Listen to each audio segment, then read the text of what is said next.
The people I have around me, my community around me, these are the most important people. That's actually something that I learned in the TLU. There's a saying they say in their community is method, but it's that community of people around you, of like-minded individuals who are gonna help you grow. For a long time, I didn't feel okay with who I was, and I didn't feel like I belonged, and it was my way of rebelling to use substances. And it felt like the first time that I used a substance, it was like everything was okay. I was going in and out of jail from the age of 18. I'm 36 now. I've spent quite some time of my life behind bars. If I looked at my criminal record, I could honestly say every single charge on that sheet was directly related to addiction.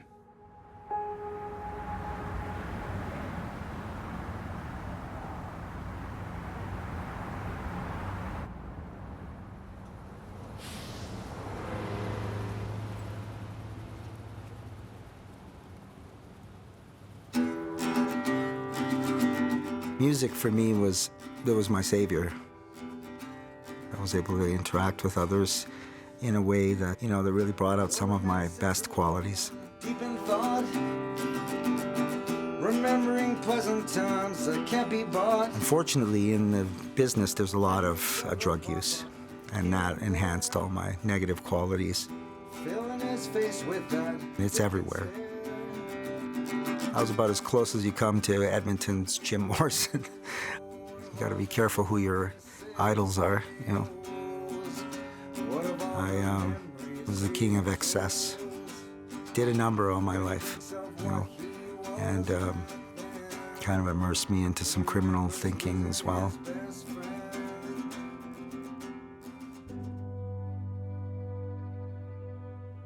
For me, it started smoking weed in junior high and stuff like that.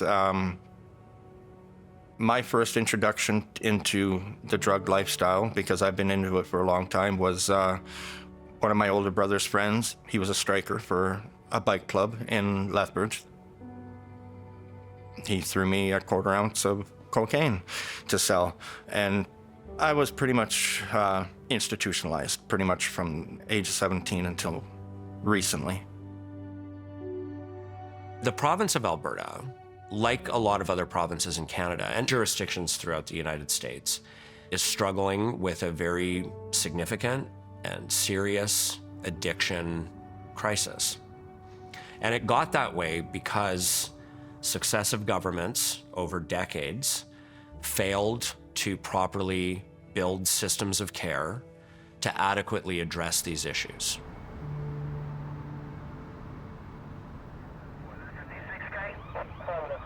When I was arrested last year at the beginning of January, that it was like a relief off my shoulders to be out of the crazy life that I was living. I knew in my head I was done. I had tried so many attempts to get clean. I've been to several treatment centers over the past 10 years. I remember seeing a pamphlet for the therapeutic living unit in Lethbridge, and it sounded a lot better than being on a normal unit. And I joke about this, but we try to make the jail less jaily. So you can do treatment in it, which means you create an environment that feels a little more comfortable. It feels therapeutic. It feels like, as much as there's still cell doors and there's still somebody that's got like a flak jacket on, you make it more comfortable. And so a TLU is treatment center in a jail. These guys are together 24 hours a day, 7 days a week. Everything happens quickly in a TLU. Emotions happen quickly.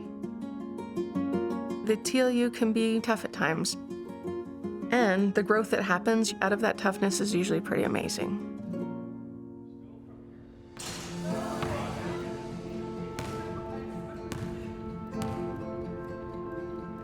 The relationship between the member population and the staff has been one that has been an unbelievable experience to watch.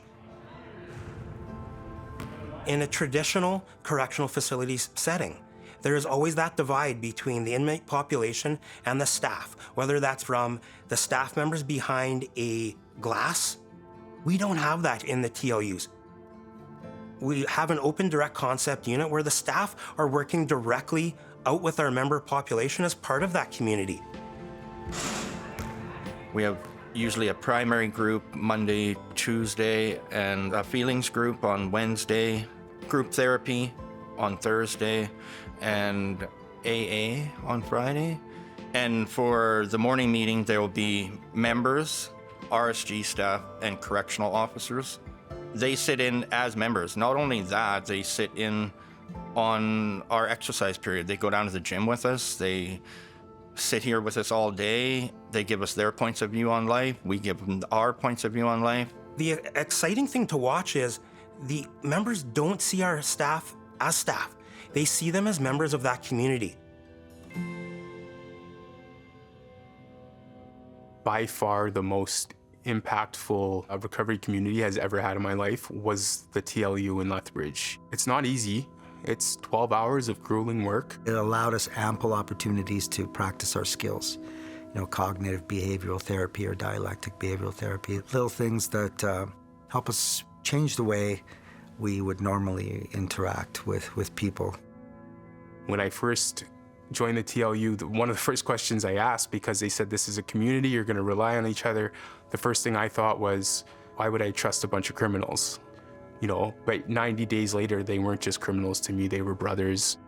Us addicts were wicked bullshit detectors, and there was no bullshit, you know what I mean? It was authentic and true, and I think that's what broke down one of my first barriers, you know what I mean? It was, I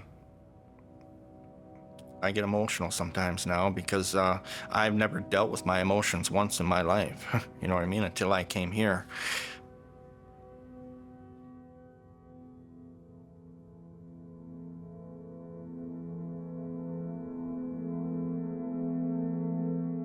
The Alberta model is one of the most significant systemic transformations of a mental health and addiction system going on in the world right now. The Alberta model is rooted in a deep belief in people, in their ability to recover, to regain their life, and get their life back, often better than it was before. We believe in their ability to recover, to engage themselves as responsible citizens of Alberta, and we believe in their ability to overcome their addiction and retake their place. We're building high-capacity, long-term recovery communities, renovated living units inside of our correctional centers that are run on the living unit by therapists and recovery coaches. And they bring real life to recovery. I was able to connect with counselors who had a past just as similar as mine. My counselor was around my age, and he kind of brought hope into my life that, okay, I can do this.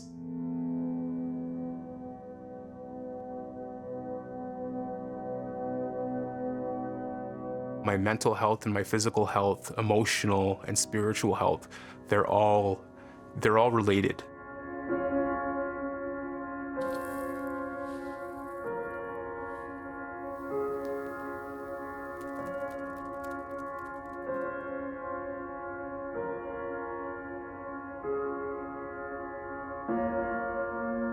Smudging is an Indigenous process to start and end the day to cleanse yourself. And so we tried to bring in different Indigenous ways to access wellness and bringing back to ceremony right into our treatment process. True individualized treatment is allowing them to take the steps, meet the goals when they're ready to versus when we say they have to. So I think that makes the TLU really unique.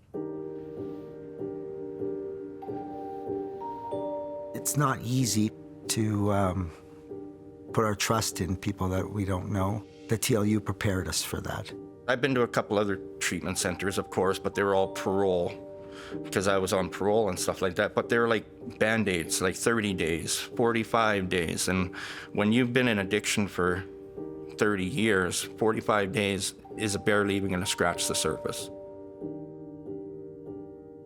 We've learned bad behaviors because of our addiction. You come to terms with your addiction and the relationship it had on you. It's called recovery capital. It's on the wall here, and I'm thankful just to get through 24 hours clean and sober.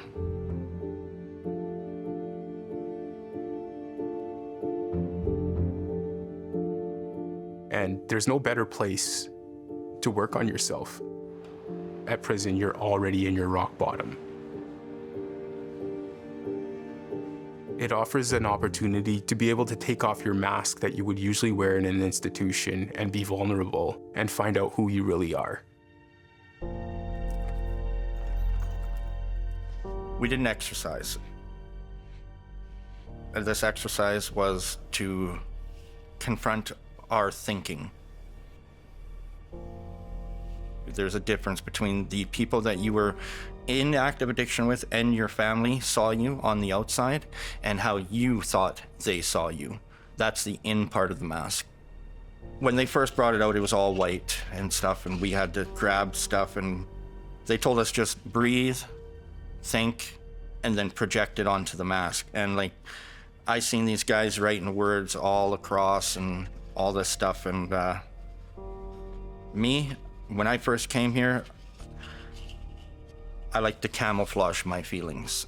And I always projected with slang humor, deflecting humor. It was always, when you tried to ask me about my feelings or confront me about my feelings, I'd come back with a smart-ass joke.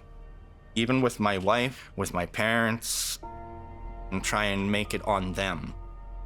It took a lot for me to come to terms with that. All of it was, it was hurtful. Hurtful to myself, hurtful to the people that I was around. I'd turn it around and use it as an excuse to get high, which most times I didn't even get out of bed unless I was getting high.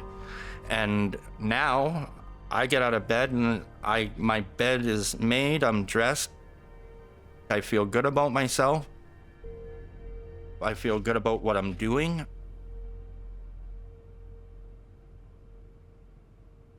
This guy's long gone, and I'm proud of that fact.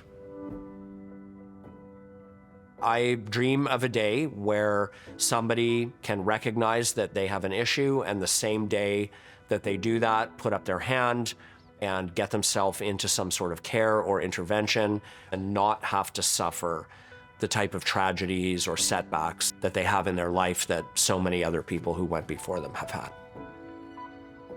We're trying to build a seamless system that understands at a very detailed level the journey that somebody with addiction goes through.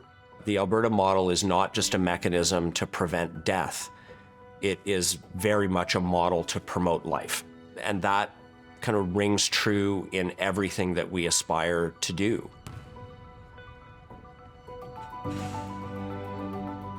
I came here to work on myself, and I'm thankful that I did.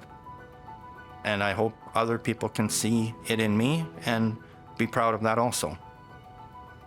This is how I got back on my feet. I accept who I am. I'm accountable for the things I've done. I have too much to lose and too much to look forward to ever want to go back to the way I was living.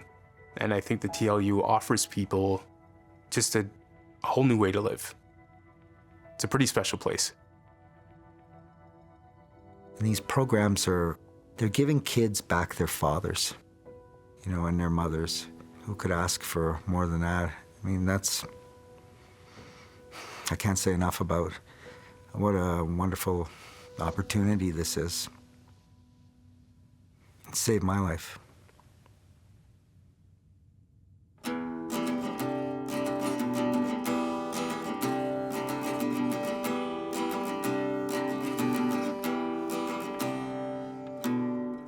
The old man sits alone, deep in thought,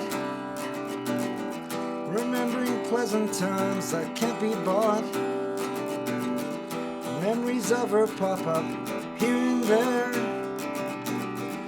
filling his face with that vacant stare.